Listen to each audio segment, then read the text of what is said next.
Hi everyone, good day! In this video, I'll be teaching you how to fix Starfield's New Atlantis ship technician vendor missing.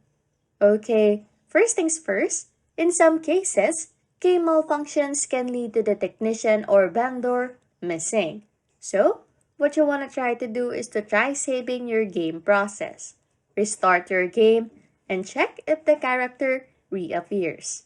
Ensure that you are using the latest and updated version of the game, for outdated versions can lead to issues. What you want to do is to open the Steam client, Apex Store, or the official website that you use to download Starfield. And go to the Library tab.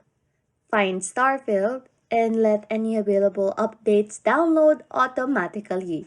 If no update is available, try restarting your Steam or other source of Starfield or even your computer. As simple as it is, hopefully this solves your problem. Anyways, if you like content like this, don't forget to subscribe to this channel or comment down below any tutorials you want us to make, so we can help you. And that's it! You can now fix Starfield's New Atlantis ship technician vendor missing. Thanks for watching and happy scrolling!